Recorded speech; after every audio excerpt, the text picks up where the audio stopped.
जय जगन्नाथ सांग मैंने मु रश्मि ओडे किचन को आपण मन को बहुत बहुत स्वागत। आज चैनल बने सोयाबीन आलूर कषा। जदि रेसिपी भल लगे लाइक शेयर सब्सक्राइब करें जमा ही भूल ना।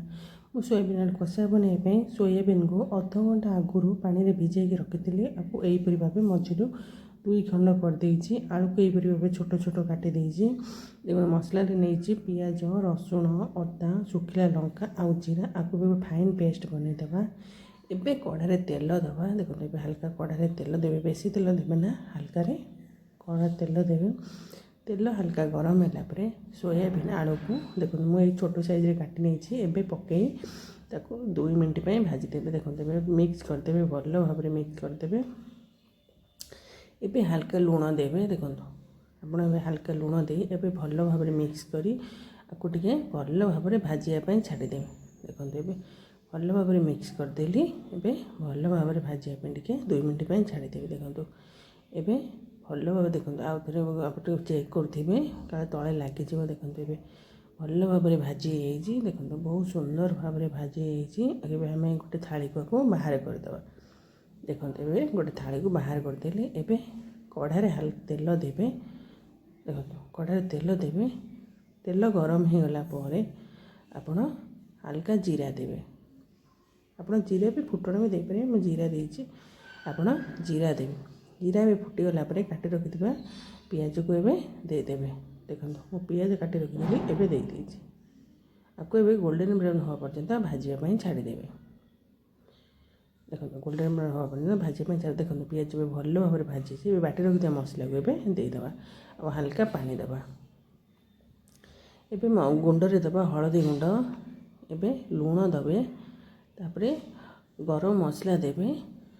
गरम मसला देवे हल्का मुझे लंका बाटी थी हल्का लंकार गुंड देती एबे टमाटो देती गोटे बड़ साइज टमाटो को एबे देदेछि ताको टिके सीझे टमाटो छाड़। देखो ये सीझी जाइए भल भाव मसला कषि बहुत सुंदर भाव। देखो के सुंदर भाव मसला देखा दूँ बहुत सुंदर भाव मसला कषि जाइए।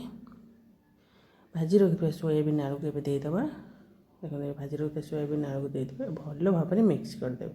देखो भल भाव मिक्स करदे आ मिक्स कर सारापर आगो हल्का 2 मिनट छाड़देवे टी भल भाव मसला आउ सोयाबीन आलू मिक्स हो। देखो ये भाव भल भाव मिक्स करदेवे।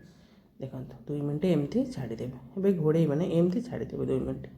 देखो 2 मिनट पर एबे हल्का पानी देवे। जब तुम कषा करिए बेसी पानी देवे ना हल्का पानी देवे एबे भल भाव मिक्स करदेवे। देखो देवे भल भाव मिक्स करदेवे। मिक्स कर सारापर आपको 5 मिनट थाली घोड़े छाड़देवे। देखो 5 मिनट छाड़देवे। देखो 5 मिनट छाड़देवे। 5 मिनट पर आउ थे टे बाहर कर चेक करेंगे देखिए आलू सीझी कि न सीझी आउ थे लगिजार संभावना अच्छी। देखो ये खड़िका मार देखिए आउ 2 मिनट घोड़े देवा 2 मिनट घोड़े छाड़देवे। देखो ये मुझे घोड़े 2 मिनट आउ छाड़देवी। देखो 2 मिनट पर आउ थे बाहर कर देखते सुंदर भाव आप बेसी पानी रखिए ना कम रखिए। देखो हल्का एमती मीडियम कषा टाइप रखिए आपको भात रुटी परोटा पूरी सहित आप आराम से खाईपर थे बनातु एमती खातु।